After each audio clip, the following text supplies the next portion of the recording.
Los comentarios y opiniones vertidos en el siguiente programa son de exclusiva responsabilidad de sus coproductores e invitados. Programa clasificación O, de opinión. Categoría A, apto para todo público. Frente Radiosa. El conflicto no es karma, es democracia. Complicamos la discusión. Hablamos de política. No lo soñé.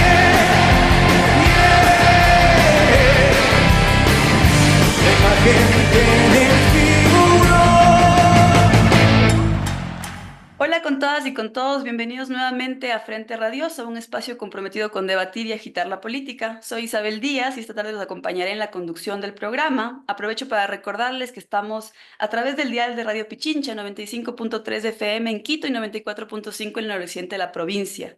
Este programa, Frente Radiosa, es una coproducción del Foro de los Comunes y de Registro Aurora. Desde aquí enviamos un abrazo a todo el equipo editorial y de producción del programa. Esta tarde queremos conversar sobre un tema que suele estar en primera plana en tiempos de coyuntura electoral, pero que rara vez se le da el análisis profundo, riguroso que merece. Con esto me refiero a la dolarización. Y sobre este tema conversaremos a propósito de un libro que recientemente fue presentado en Ecuador, en Quito, en Cuenca. Me refiero al libro editado por Ariel Wilkis, Dolarizaciones, Historias Nacionales de una Moneda Global. Esta tarde contamos con la presencia de dos autores que han contribuido con un capítulo en este libro. Me refiero a Isabel Ramos de Flaxo Ecuador y a Andrés Chiriboga de la UNAM, a quienes doy la bienvenida esta tarde y les agradezco por acompañarnos. Aquí arrancamos Frente Radiosa. Frente Radiosa. Complicamos la discusión. Hablamos de frente. Por la señal de Radio Pichincha en la 95.3 FM y 94.5 para el noroccidente. No lo soñé.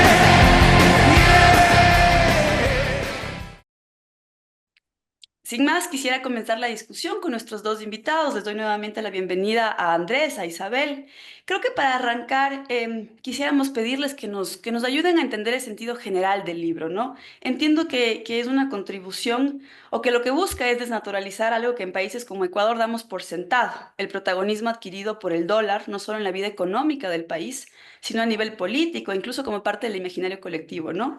Entonces, desde ahí más bien pedirles su lectura sobre cuál es la apuesta del libro, desde qué perspectiva se lo plantea y sobre todo cómo suma no solo al campo de los estudios especializados en dolarización, sino también al debate público.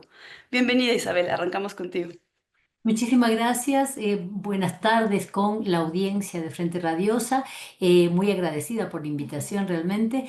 Y lo que yo puedo decir como una investigadora que no aborda necesariamente cuestiones de orden económico, que este libro precisamente lo que aborda y lo que tiene en cuenta es precisamente lo que la ciencia económica deja de lado al momento de justamente generar debate público alrededor de una cosa como la adopción del dólar como moneda de curso legal en una sociedad.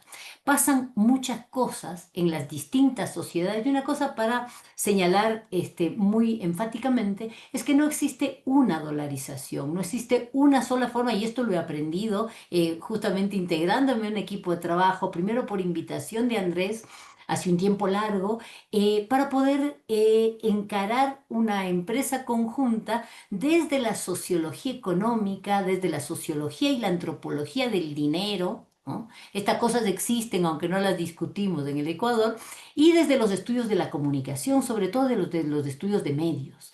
Entonces, le parecía a Andrés en un trabajo anterior desarrollado por él tiene toda una línea de investigación que ya va a contar, un trabajo anterior, él dejaba sugerido la importancia de tener en cuenta en el momento que se adopta el dólar, cómo se incorpora, no es solamente un tema de cambiar la moneda, no es solamente cambiar la unidad de cuenta, pasan muchas cosas y pasan muchas cosas en la cotidianidad, pero sobre todo hay todo un proceso que en el Ecuador lo abordamos nosotros, hay todo un proceso de instalación social de la legitimidad, de las bondades, de la importancia de dolarizar, ¿no es cierto? Yo aprendí que esto podría haber sido hecho de 20.000 maneras distintas. En el Ecuador se procedió como se procedió, esto es un aprendizaje personal, precisamente por conveniencia de ciertos sectores de élite, ¿no es cierto? No, no hubo al inicio de este proceso que no arranca con la dolarización de jure, digamos, con la decisión política y la instrumentación de normativa legal para que el dólar se convirtiera en la moneda de Ujú, circulación en el Ecuador. No arranca ahí, arranca muchos años antes. ¿Sí? mm, Y arranca muchos años antes instalando el imaginario del dólar como algo, primero, que no era tan conveniente para ciertos sectores de élite, como un debate en la mitad segunda de la década del 90, de posiciones encontradas, ¿no es cierto?, entre distintos sectores de élite. Y después recorre todo un camino, no quiero monopolizar ahorita, ya volveremos, eh, recorre todo un camino hasta que en este momento es mala palabra decir, hablar de desdolarizar o hablar de recuperar la soberanía ujú, monetaria y de la política económica del Ecuador. Yo me quedo ahí y simplemente ujú, señalo que es importante las miradas complejas y el libro lo muestra, ¿no es cierto? La mirada ujú. interdisciplinar y que ha sido realmente una maravilla de aprendizaje poder entender esta articulación estrecha y poder demostrarla también entre las élites y los medios de comunicación en estos procesos. Me quedo con esta idea, ¿no? Que de alguna manera el libro, el de los debates que ustedes nos traen, nos ayudan o nos van a ayudar a comprender cómo decir desdolarizar se ha vuelto una mala palabra, no solo en Ecuador, sino en varios países del sur global, entiendo. Desde ahí, Andrés, también te doy la bienvenida acá a Frente Radiosa y más bien también pedirte tu primera lectura sobre cuál es la apuesta del libro, ¿no? ¿Cómo contribuye esto que nos plantean al debate público en torno a la dolarización en Ecuador? Bienvenido. Sí, muchas gracias, Isabel, por la invitación. Estoy con dos Isabeles en esta ocasión, en buena Es hora. cierto. Está frito, loco. Sí, em, sí, te voy a tener que defenderme de alguna manera. Así que vamos ahí. No, gracias por la invitación. Muy contento de estar acá contigo, Isabel Díaz, y con mi coautora y cómplice en este trabajo, Isabel Ramos, con quien escribimos un capítulo. Hicimos una investigación previa, ¿cierto? Hay un trabajo de campo ahí detrás, además con un trabajo maravilloso que hizo un exalumno de Isabel, Nicolás Guerra Mora, un trabajo de campo. Por ahí les tendremos la oportunidad de contar de ese trabajo o si tienen la oportunidad de acceder al libro que lo estamos presentando. Ya hicimos jornadas en Quito, estuvimos en Cuenca hace un par de días y vamos a estar en Guayaquil esta semana también. El libro, como decías tú, Isabel, se llama Dolarizaciones, historias nacionales de una moneda global. Em, mm, y la apuesta, yo pienso que en grande, em, además, para estudiar un tema donde hay un alineamiento por un lado, de convenciones desde la economía, ¿no es cierto? La economía ha trabajado no solo la dolarización ecuatoriana, sino las dolarizaciones en plural, ¿no es cierto? Hay muchos casos, sobre todo de dolarizaciones informales en el mundo, no solo en Latinoamérica. Hay dolarizaciones formales, tres casos, ¿no? A nivel mundial, Ecuador, El Salvador y Timor Oriental. Em, que, digamos, ya la ciencia económica ha dado algunas sentencias, ¿no es cierto? La dolarización es sinónimo de reducción o de control de la inflación. Y otra que se habla menos, que lo discutíamos justamente en un espacio que tuvimos en Flaxo con nuestro comentarista, un economista, Mateo Vidalba, que es doctorante de Flaxo, profesor de la Universidad Católica y exgerente del Banco Central, que justamente otra de las convenciones que no se hablan tanto en Ecuador es que efectivamente en dolarización no hay mayor o hay bajo crecimiento económico, ¿no? Eso es una cosa que está Mm, probada incluso estadísticamente.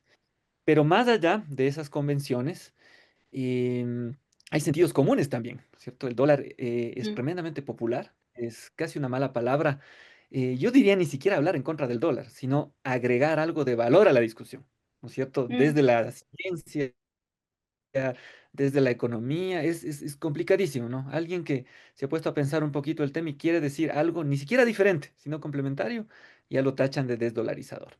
Entonces, la apuesta general del libro es justamente agregarle valor y, cuando es necesario, criticar estas convenciones de sentidos comunes y que vienen desde la disciplina económica, no solo en el caso ecuatoriano, porque lo que presentamos nosotros es una colección de estudios de Argentina, Venezuela.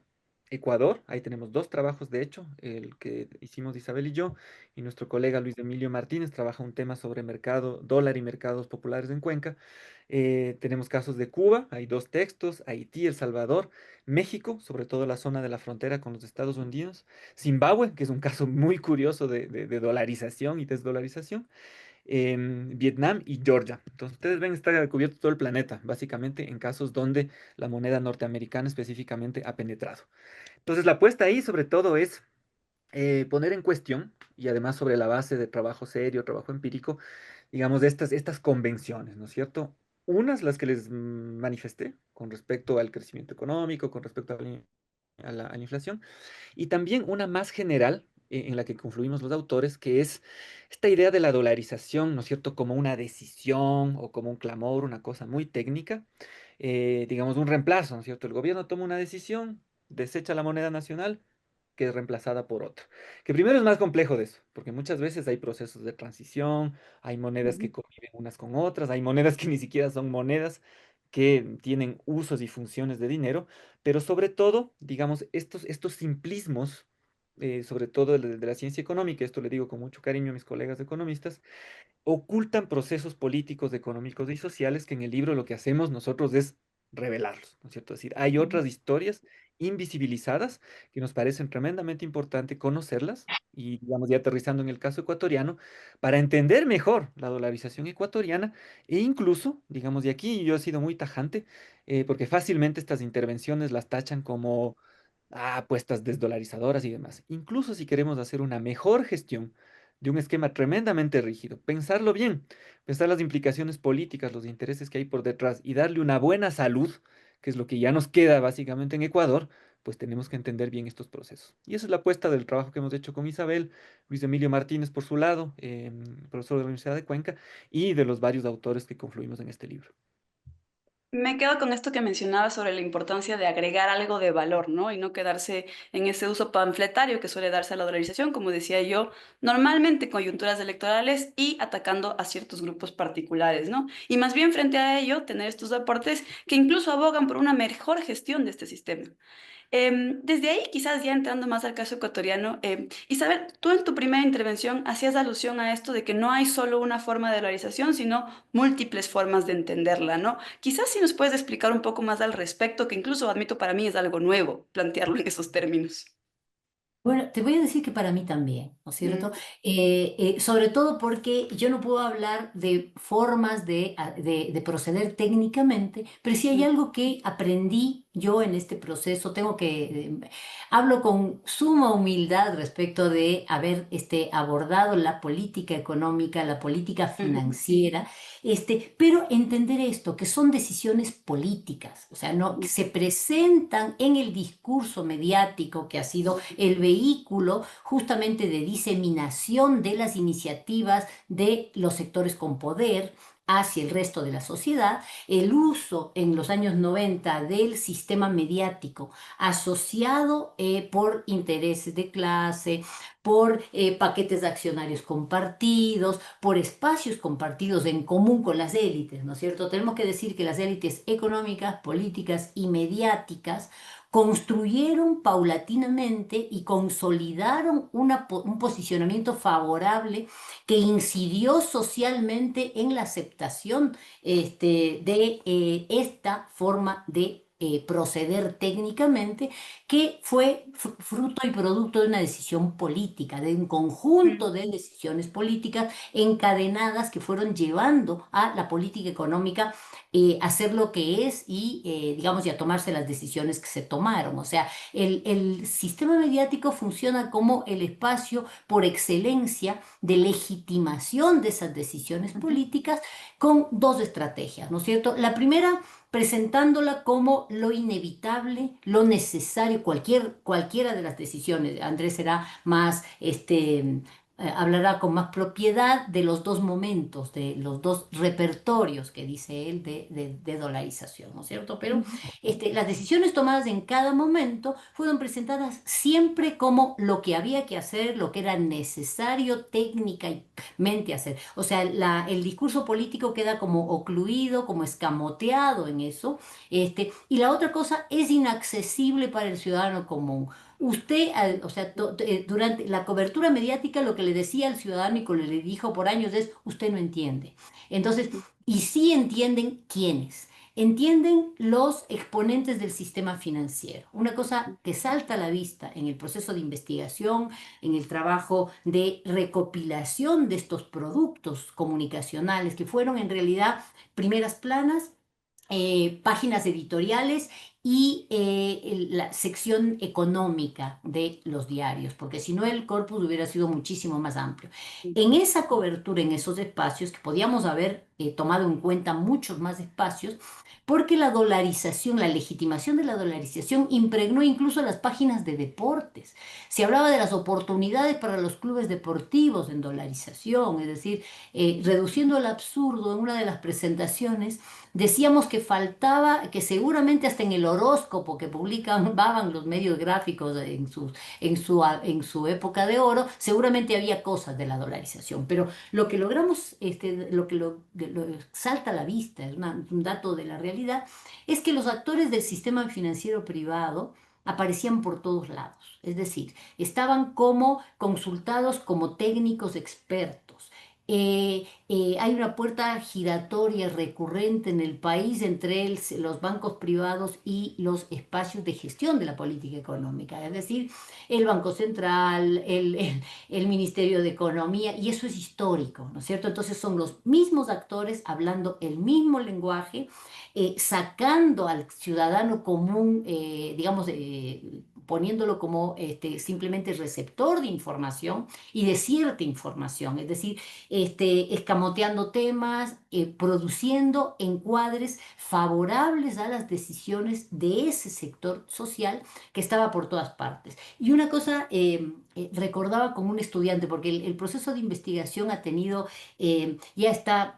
O sea, ya hay estudiantes de maestría trabajando esto. Hay una tesis de maestría que invitamos a Andrés para que fuera, digamos, miembro del tribunal. Y un dato es que el superintendente de bancos era una figura muy exigida socialmente, muy expuesta. Y la estudiante, la tesista, decía que para ella se dio el primer troleo en la vida con la exposición pública en las páginas de los diarios hasta el boletín de notas de la primaria del superintendente de bancos al que se le quería coaccionar desde ciertos espacios para tomar o no tomar determinadas decisiones. Es decir, el Ecuador ha recorrido un larguísimo camino y la ciudadanía se ha visto privada de información relevante, de información que debería haber conocido, porque primero se le ha subestimado, segundo se ha sacado de la agenda las cuestiones que podrían generar debate público, y lo que han hecho los sectores, sobre todo los actores del sistema financiero, también otros sectores de élite, es turnarse en el ejercicio, en la articulación de la palabra pública alrededor de la dolarización para que se naturalice y se acepte una única forma de proceder técnica y políticamente. Ok. Claro, y además justamente ustedes en su capítulo, el título es Élites económicas y medios de comunicación, ¿no? Realzando el rol que tienen estos dos actores en este proceso.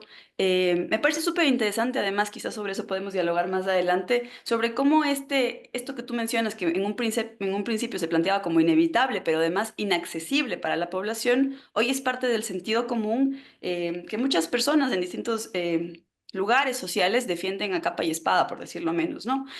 Andrés, regreso contigo, justamente pensando esta perspectiva histórica, ¿no? Que Isabel hacía alusión a estos dos repertorios sobre los que tú ya nos podrás comentar más. ¿Por qué es importante leer el proceso de la dolarización del Ecuador desde su inicio en la década de los 90, ¿no? Mucho antes de la decisión formal de dolarizar la economía ecuatoriana? con la discusión anterior, que es sobre esta idea de las dolarizaciones en plural, ¿no es cierto? Hay Ujú, varios tipos de dolarización, varios modelos, y yo diría incluso, ya pensando en los gobiernos, en los proyectos políticos, en las élites, varias formas de entender cómo darle uso a este modelo económico. El modelo ujú, dolarizado es un esquema monetario, digamos. Además, habría que decirlo, esto también ha salido en las discusiones que hemos tenido, es el más excepcional de todos. Digamos, la regla general es los países tienen monedas propias, ¿no? Ustedes se van a Colombia, utilizan el peso colombiano, ustedes se van a Perú, tienen el sol, y son muy poquitos países los que han dejado una gran penetración del dólar de manera informal o incluso han dado el salto a utilizarlo como moneda legal. ujú, Entonces, eso es una primera cosa, ¿no es cierto? Y es una de las, hay 7 claves de interpretación que planteamos nosotros en el libro para todos los casos, ¿no? No solo para el caso ecuatoriano. Esa es una de las claves, ¿no es cierto? Hay dolarizaciones en plural. Y eso tiene que ver con algunas cosas. Hablando del caso ecuatoriano, ¿no es cierto? Yo diría la primera, incluso poniéndome un poquito más el sombrero de economista en este caso, la dolarización no es que funciona como tal per se, ¿no es cierto? Que ese es uno de los grandes errores que han fomentado ciertos analistas económicos sobre la dolarización, ¿no es cierto? La dolarización depende, ¿no es cierto?, de la cantidad de dólares que se promuevan o que entren a la economía. Y ahí hay factores externos, ¿no es cierto?, que no se controlan, ¿cierto? ¿Qué es lo que pasa con los precios de los commodities? Un país como el Ecuador es altamente dependiente del ingreso de dólares por concepto de exportaciones, sobre todo de petróleo y algunas otras materias primas. Em, Esos no los controlamos, ¿no es cierto? Si hay un shock, como por ejemplo en el 2014, se cayeron los precios del petróleo, ¿no es cierto? Y ujú, luego, ¿no es cierto? Pocos años después, además se tomaron decisiones económicas que no favorecían la entrada de dólares. Tú lo que tienes es una dolarización que no funciona tan bien, ¿no es cierto? Los ujú, datos muestran que a partir de finales de 2014, sobre todo 2015, hasta la actualidad, la dolarización puede que sea sinónimo de estabilidad, ¿no es cierto? Pero no es crecimiento económico, no es de verdad. Pero justo esto lo conecto porque la política pública es tremendamente importante, ¿no es cierto? En dolarización tú tienes dos formas de gestionar, dolarización total. La una es le dejas a la deriva, ¿no es cierto? Que es la apuesta de los últimos gobiernos y de la economía más ortodoxa, que es pensar que el mercado va a dotar dólares para la economía. Entonces liberaliza la economía y los dólares van a venir. Lo que pasa ahí efectivamente es que la dolarización, sobre todo cuando tienes altas salidas de divisas provocadas por las élites, provocadas por la mala política económica, ¿no es cierto? Por ejemplo, un país que se endeuda demasiado, eventualmente tiene que pagar esas deudas, y eso implica salida de divisas, salida de dólares, em, empieza a mostrar su cara dura. Por otro lado, si tú tienes políticas que promueven la entrada de dólares, dificultan que salgan en exceso, digamos, te interesa que los dólares se queden en la economía y circulen eficientemente, tú tienes un sistema monetario que, a pesar de que sea tremendamente restrictivo, se comporta bien, ¿no es cierto? Baja la inflación, tienes los dólares en la economía, generas un poquito de crecimiento económico, tienes dificultades en generar una transformación real del sistema productivo, pero más o menos se comporta bien. Entonces, primera manera de mostrarte que no hay una sola dolarización y efectivamente en los últimos, yo te diría, 25 años de dolarización formal, no ha existido una sola. Ha existido un modelo porque hay una misma decisión, pero ha dependido mucho, no solo de los shocks externos, sino de la forma en que los gobiernos han manejado la dolarización. Clarito, ustedes ven, antes del 2014, una dolarización más saludable. Luego del 2014, una dolarización con más problemas, ¿no es cierto? Por shocks externos y luego, a partir del 2018 sobre todo, ya en una situación un poco más delicada por decisiones de política económica. Conecto con lo que tú decías, Isabel, ya para no ujú, irme a hablar de Zimbabue y demás, porque eso ustedes lo podrán leer en el libro. Pero en el caso de Ecuador, ¿no es cierto? Importante ver el periodo largo porque en los años 90 tuvimos un esquema de dolarización donde ujú, convivía el sucre con el dólar por ujú, decisiones deliberadas, ¿no es cierto? Normas que se expidieron a partir del año 93, que estaban enfocadas, ¿no es cierto? Y esto nosotros lo vemos además, no solo revisando el proceso de estas reformas, ¿no es cierto? Las grandes reformas neoliberales desde la época de Durán Ballén, sino el correlato, que es lo que les contaba Isabel, ¿no es cierto? En los medios ujú, de comunicación y su propaganda. Entonces ahí ellos revelan qué es lo que querían efectivamente, ¿no es cierto? Luego ujú, te dicen, a nosotros nos interesa. ¿no es cierto? Que ustedes sigan ahorrando en sucres en esa época, ¿cierto? Sigan ahorrando en sucres, sigan ahorrando en sucres, mientras Buen nombre, lo que sí, su dignidad, mientras lo que... su memoria. Y estas placas también nos hablan de un dolor.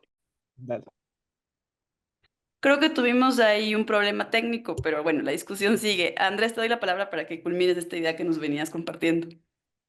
Sí, justamente lo que les estaba diciendo es que vemos que en los años 90, ¿no es cierto? Uno de los objetivos de la desregulación económica era facilitar la captación de recursos en sucres, ¿no es cierto? Que la gente siga ahorrando, siga poniendo depósitos a plazos en sucres, mientras que a un sector de las élites, y eso lo van a ver en nuestra investigación, le interesaba que sus activos estén dolarizados y además con alta facilidad de fugarse de la economía.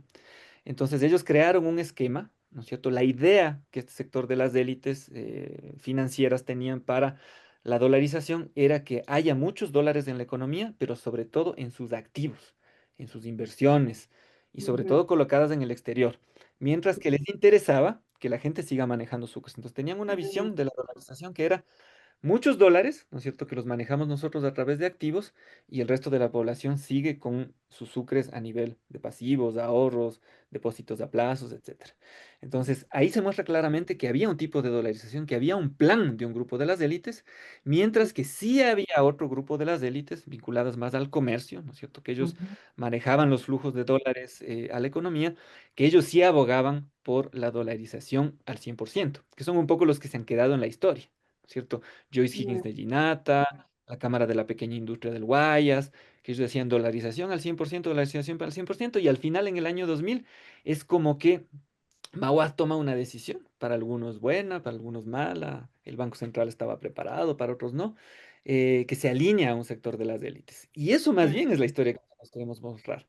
O sea, que ujú, había dos planes, que había ujú, élites que chocaban, que tenían visiones diferentes, unos querían un modelo de dolarización, otros querían otro modelo de la dolarización, y al final la decisión del gobierno del presidente Maguad es como que resuelve a favor de un grupo de las élites y sus intereses hasta la ujú, actualidad se alinean. Entonces ahora tienen unos planes alineados para la dolarización, pero esta revisión histórica lo que nos plantea, y luego podemos volver un poquito más a esta ujú, idea, es ¿qué pasa en escenarios de extrema crisis? ¿No es cierto? ujú, Cuando las élites se plantean estas dudas, ¿no es cierto? En algún momento, ¿será que dicen, existen diferentes maneras de aprovecharse de la dolarización? Entonces, uno de los temas que nosotros planteamos. Actualmente tienen un plan, pero cuando tú tienes escenarios de extrema inestabilidad económica, las élites a veces se desalinean, ¿no es cierto? Y empiezan ujú, a buscar sus propios proyectos.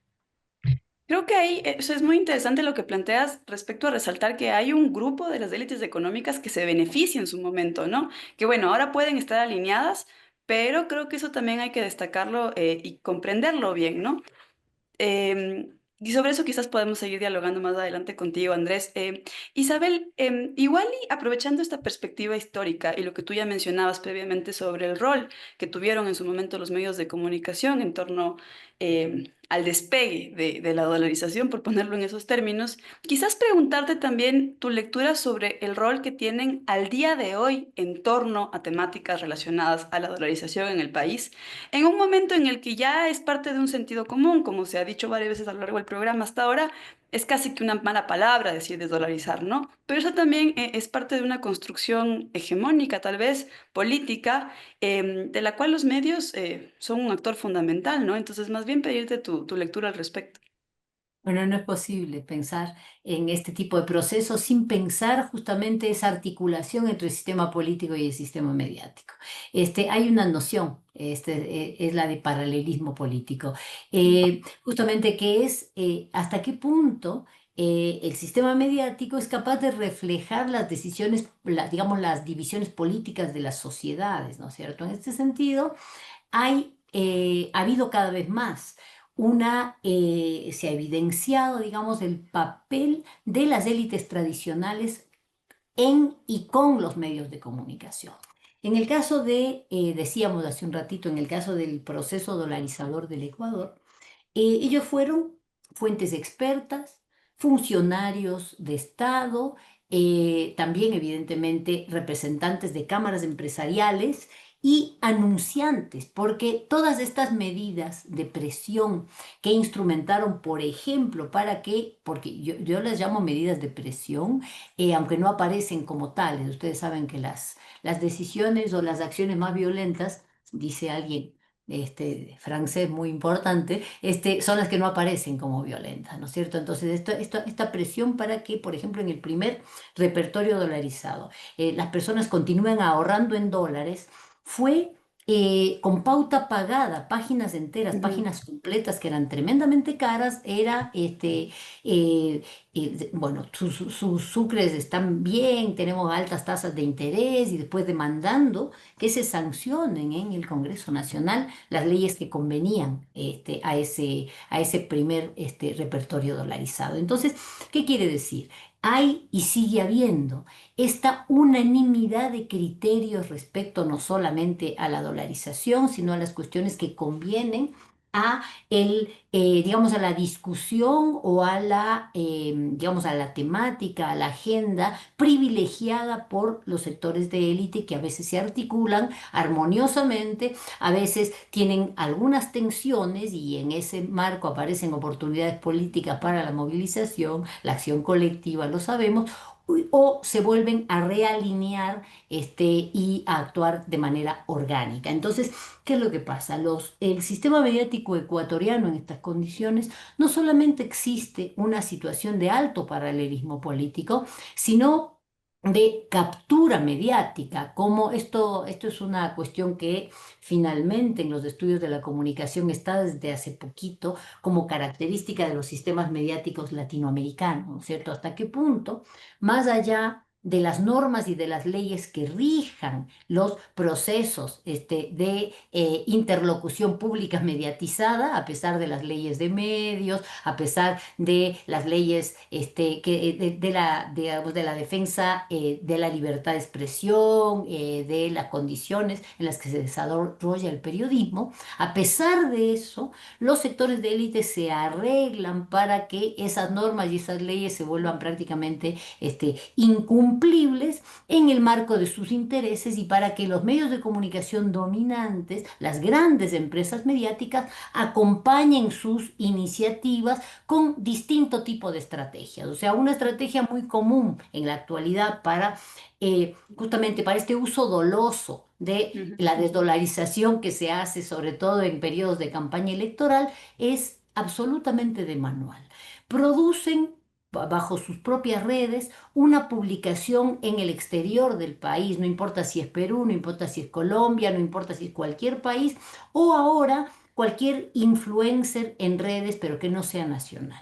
Con esa publicación, eso ya queda, ese medio ya es fuente de otros medios. Entonces, una característica de la cobertura mediática en este momento son medios que citan medios.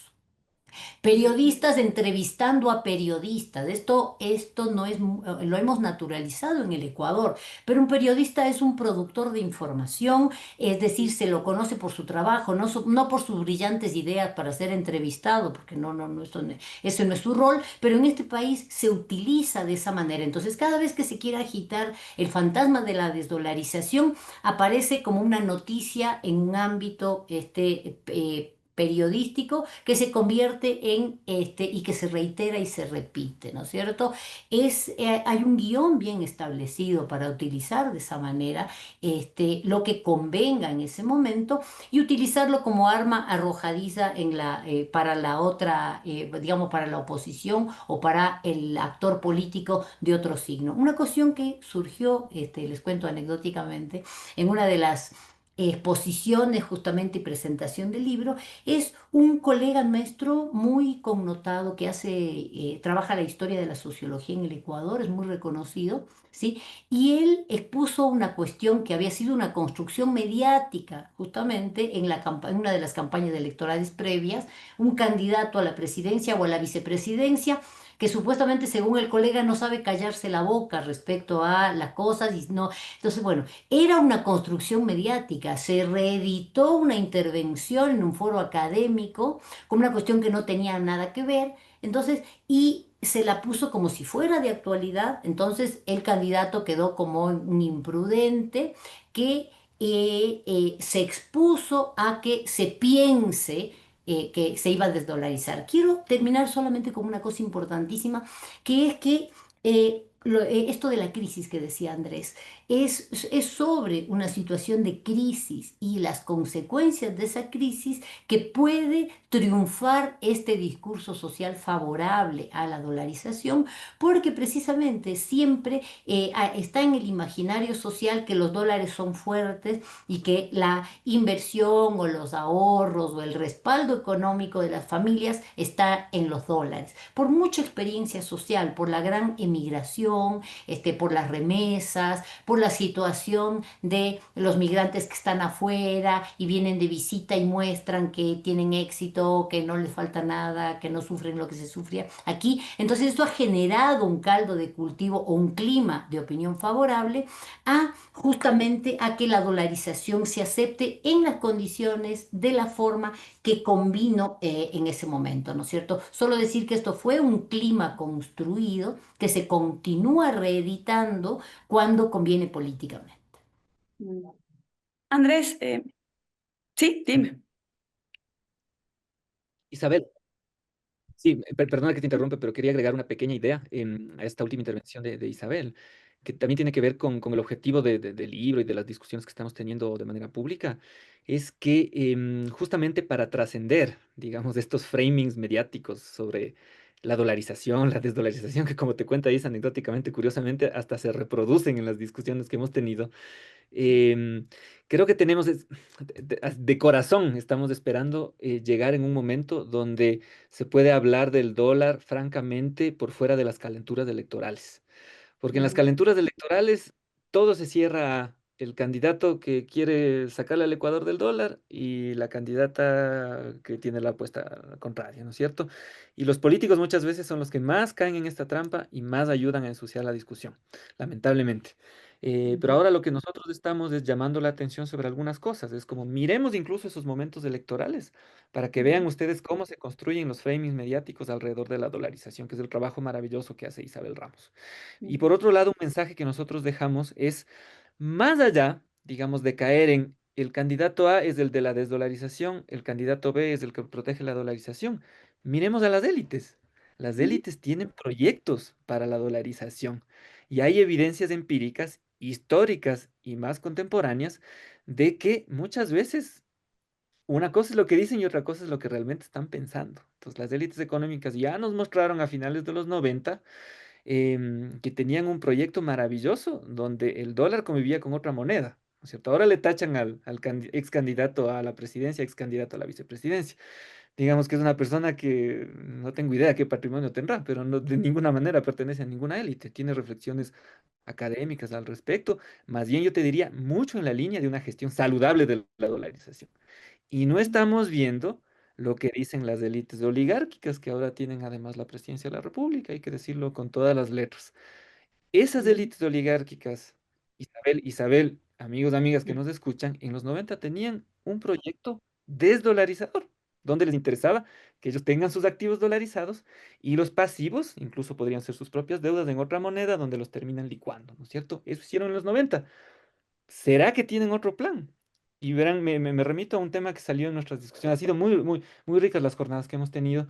Em, Nos hicieron acuerdo, por ejemplo, de un exabrupto que sale poco en la discusión sobre el dólar, de César Ron, representante de las élites oligárquicas guayaquileñas, que es realmente la única persona, digamos, que le han captado en cámaras, porque además era en un Zoom, en una sesión de la Asamblea, por fuera de las calenturas electorales. Ven que es bien interesante cuando se discute eso fuera de las elecciones. ¿Cierto? Ya había pasado las elecciones de abril 2021, se estaba discutiendo la mal llamada Ley de Defensa de la Dolarización. Y si ustedes revisan los archivos digitales que hay, César Ron, representante del Partido Social Cristiano, habla sobre la posibilidad de que el Ecuador salga del dólar. Entonces, a nosotros esto nos llama la atención y nos hace pensar en nuestras investigaciones.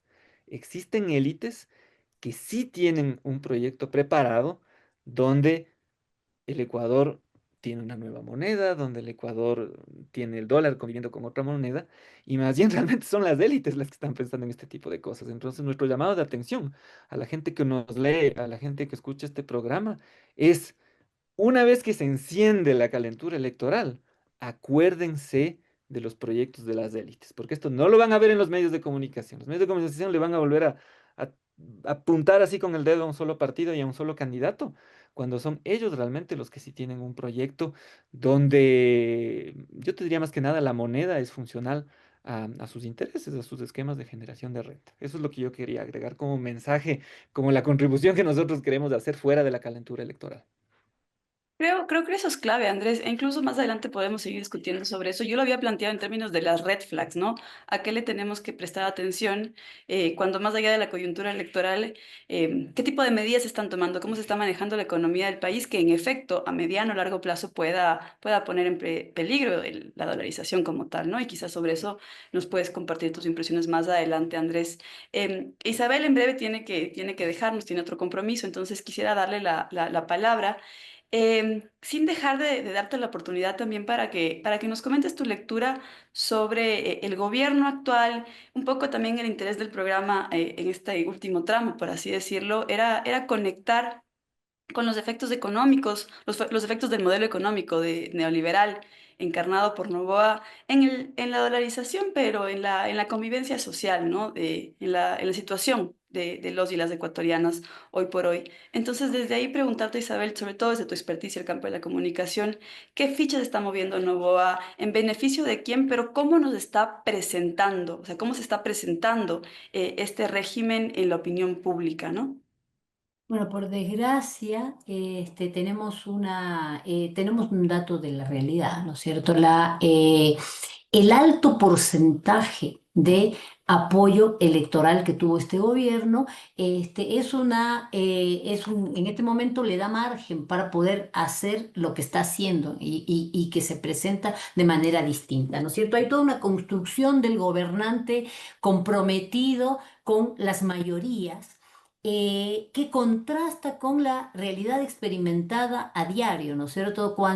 Y esta es una construcción hecha de manera muy cuidada y muy cuidadosa, porque se están utilizando los espacios mediáticos, ¿sí? Pero se están utilizando también espacios mediáticos no tradicionales. Hay todo un esfuerzo económico para presentar supuestamente lo nuevo. ¿Y qué sería lo nuevo? Lo nuevo es lo que se presenta como nuevo. Se presenta como ataque a la política, es decir, en este momento hay una intención muy fuerte de despolitizar el debate político, este parece un trabalenguas, pero es decir, el hacerle pensar a las mayorías que la política no sirve para nada, que la política, que es lo único que tienen las mayorías para defender sus derechos, solamente beneficia a unos pocos. Entonces está ahí la demonización del servicio público, del servidor público, está la demonización de lo público en realidad, es decir, de las infraestructuras estatales, del sentido de la política pública. Esto se hace en medios tradicionales a partir de una cobertura sostenida y sistemática que deslegitima lo público. Esto está por todas partes. Los nuevos medios electrónicos, digamos los medios virtuales, los medios que se gestionan de una manera muy particular. Es decir, hay un espacio que se presenta como un medio de comunicación, pero es un instrumento de acción política del gobierno nacional en donde se pone mucho dinero. Es esa la fuente inicial de todas las cosas que quieran inventar, ¿no es cierto? De un modelado del debate público.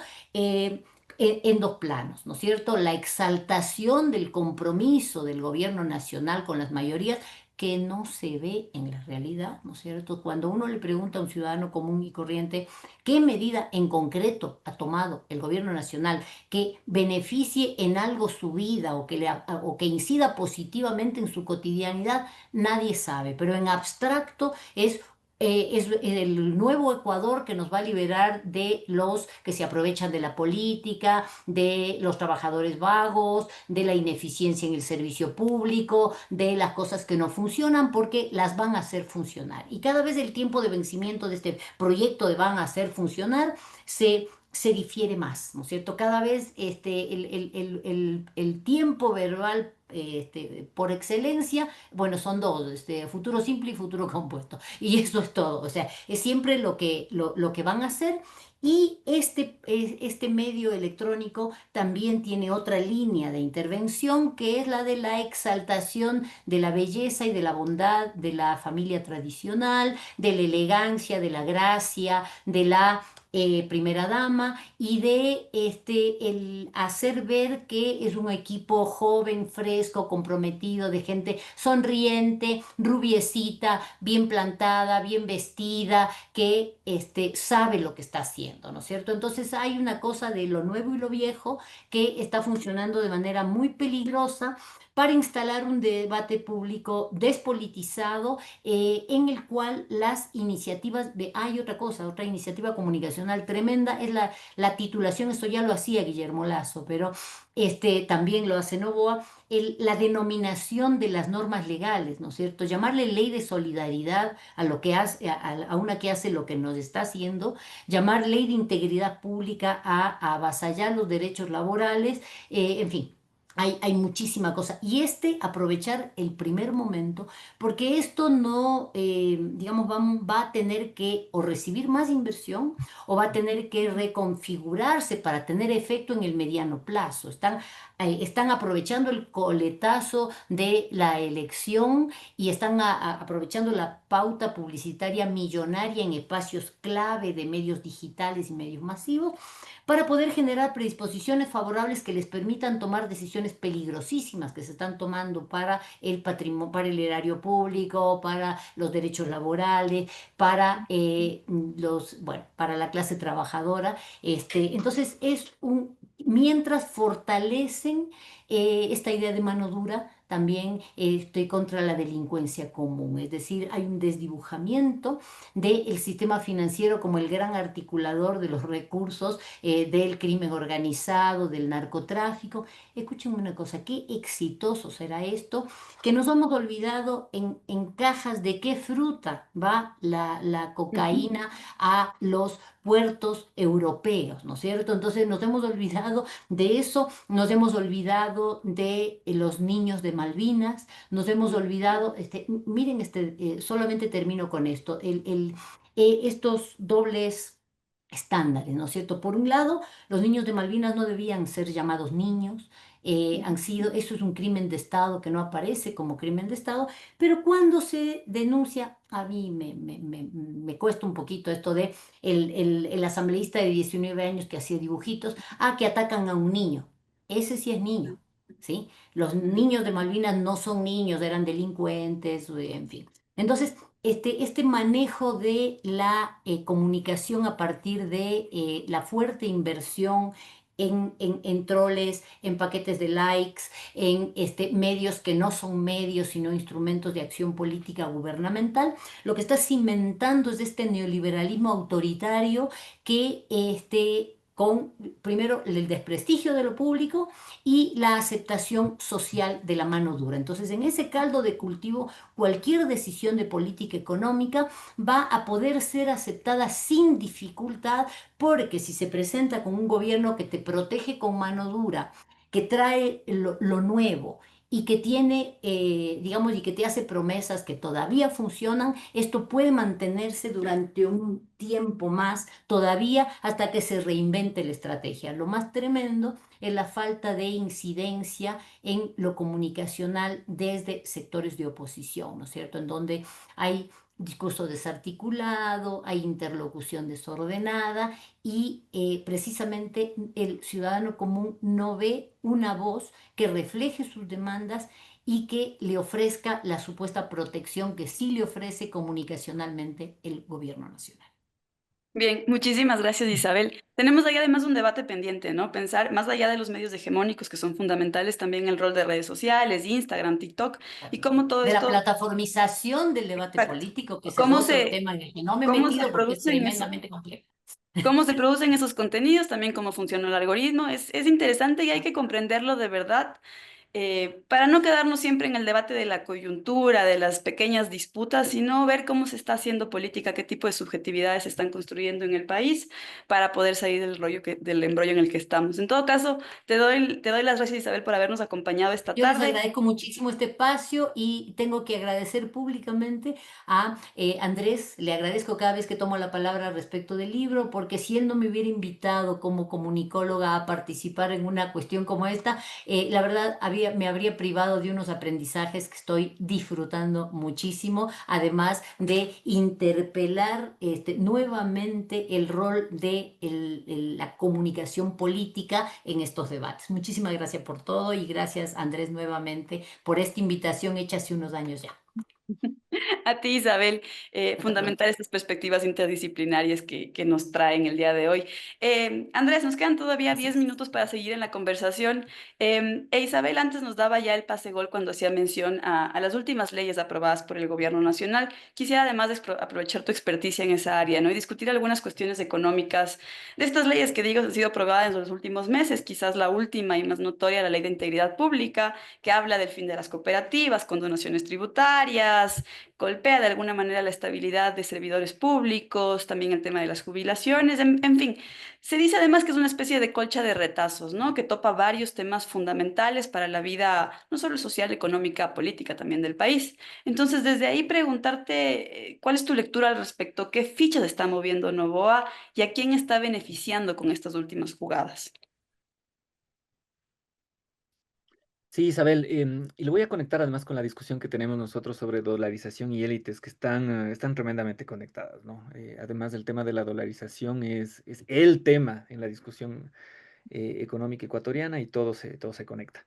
En primer lugar, me parece que no solo la ley de integridad pública, sino prácticamente todas las reformas económicas importantes que se han promulgado, se han discutido y promulgado desde finales del 2017 alimentan el modelo de dolarización que tienen las élites actualmente, que es un modelo que funciona de la siguiente manera, ¿cierto? Extracción de dólares de la economía, ¿no es cierto? De los depositantes, del aparato productivo y la posibilidad, sobre todo, de expulsarlos de la economía ecuatoriana, ¿no es cierto? A ellos lo que les interesa es gestionarlos fuera. Por eso, digamos, la obsesión con la salida de capitales, del libre flujo de capitales, que se eliminen todas las restricciones impositivas del impuesto a la salida de divisas, ¿no es cierto? Esa es una primera visión.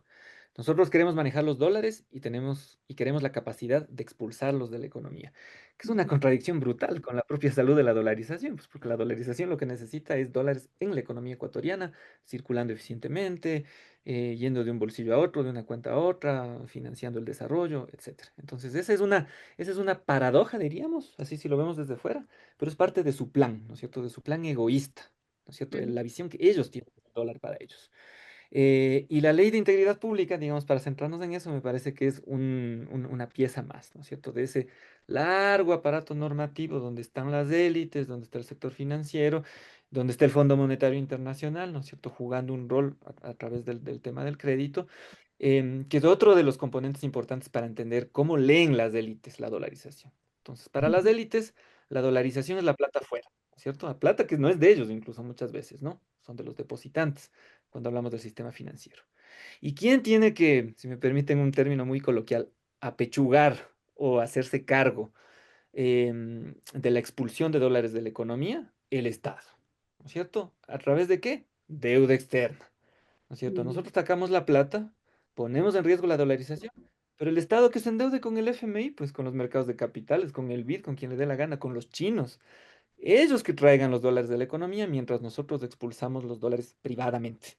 Entonces, es la visión que ellos tienen. Y te digo, todo esto se conecta porque muchas de las disposiciones de la Ley de Integridad Pública están metidas como condiciones dentro del acuerdo crediticio con el Fondo Monetario Internacional. Entonces, todo está de alguna manera conectado. Por otro lado, digamos, vinculándole a nuestros hallazgos sobre dolarización, les insisto en este mensaje, las élites tienen planes para la dolarización. Nos hacen creer que todos somos iguales ante la dolarización. La señora que está en el mercado, yo que voy a una tienda a hacer una compra, yo con mis depósitos en un banco, en una cooperativa, y las élites económicas. No, ellos tienen sus planes específicos. Em, Muchas veces alineados, ¿no es cierto? Y otras veces desalineados. Y me quiero centrar en el tema del desalineamiento porque me parece que esta ley de integridad pública y el tema cooperativo, sobre todo, que se plasmó en esta disposición transitoria 11ª, si no me equivoco, que les obliga a las grandes cooperativas que se transformen en sociedades anónimas, es decir, que transformen sus certificados de participación en acciones, con posibilidad de que esas acciones se vendan, se compren, etcétera. Me parece que es una muestra de que Novoa, en algunas reformas, está directamente sirviendo los intereses de su propio grupo, ¿no es cierto? Y de su propia familia. Piensen ustedes en todo el tema en todo el tema tributario, por ejemplo, en las remisiones tributarias, que no es algo nuevo, ¿cierto? Pero esta ley incorpora remisiones tributarias para los sectores más cercanos. Pero por otro lado, me parece que está tratando de alinear a ciertas élites a su bloque de poder, y pienso específicamente en los grandes bancos. Entonces, los bancos incorporan esta visión de hiperconcentrar el sistema financiero, ¿no es cierto? Incluso ya yéndose a las cooperativas grandes, ¿no es cierto? Hubo un primer momento en los últimos años donde se convinieron a las cooperativas chiquitas. Entonces, ahora las cooperativas grandes, que me da la impresión de que estaban un poquito más tranquilas, pensaban que no pasaba nada, ahora están en el objetivo de los bancos. Entonces, los bancos quieren concentrar más del sistema y comerse un sector, primero que ya estaba en buena medida regulado como bancos, ¿cierto? Las cooperativas del segmento uno, las cooperativas grandes, ya les cae la normativa bancaria, ¿no? Alineada a los estándares de Basilea y demás. Pero realmente el objetivo ahí de economía política es concentrar, ¿no es cierto? Una vez que se transforman en acciones, yo me compro las acciones de esa cooperativa y me traigo esta cooperativa para acá y le absorbo al banco. Cooperativas que te digo, contribuyen de manera interesante, sobre todo a que se coloquen recursos, a que se coloquen dólares de manera local. Si ustedes ven cómo funcionan las cooperativas, más las chiquitas, pero incluso las que son ya medio grandes, casi bancos, sí te hacen un trabajo de circular la liquidez hacia los territorios. A diferencia de los bancos, que te concentran en las grandes ciudades y muchas veces esos recursos, como les digo, están depositados fuera del país. Entonces, las cooperativas sí coadyuvan a una salud de la dolarización, porque te mantienen los dólares invertidos en territorio y además de manera descentralizada. O sea, no te llevan a Quito y Guayaquil toda la plata. Digamos, te colocan en inversión a nivel territorial. Entonces, me parece que hace aquí es le echa un guiño a ciertos sectores económicos para tratar de alinearles al bloque de poder, donde confluye ya la fuerza pública, incluso intereses oscuros vinculados al narcotráfico. Entonces, está acercándoles, ¿no es cierto? Les da un caramelo. Ellos también han conversado, han incorporado esto en la agenda del Fondo Monetario Internacional, ¿no es cierto? Que a través de las condiciones que les pone a sus créditos, te dice ir a un sistema más concentrado, un sistema financiero más concentrado, y de alguna manera mueve, digamos, esta economía política a su favor, les alinea. Entonces, me parece que eso es una muestra clara de que las élites a veces no están completamente de acuerdo en los temas, pero hay un ejercicio de Noboa de acercarles a este bloque de poder para que no le generen oposición. Yo creo que Noboa ya ve, sobre todo con el tema económico, seguramente van a haber problemas próximamente. Y necesita, digamos, va a ser mucha bronca social, yo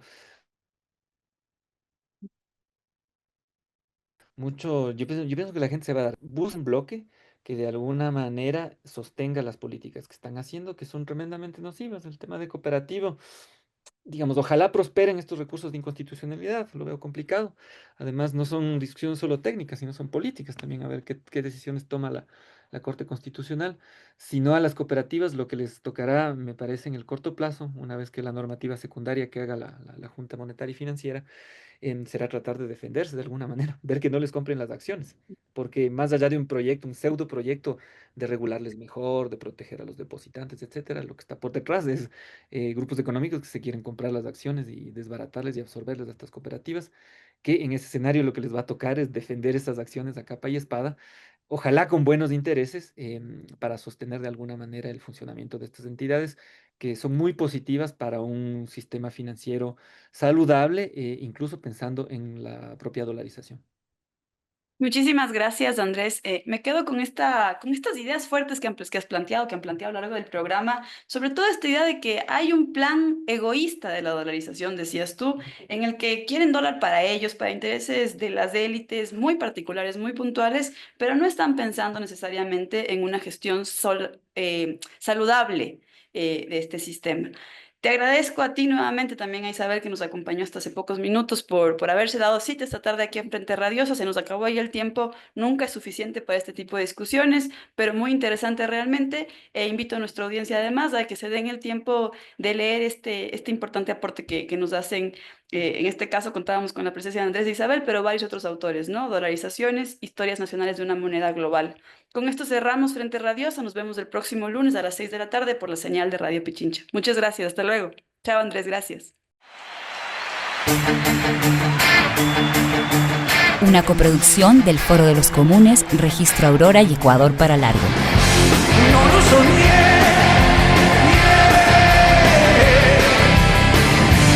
La gente me figuró.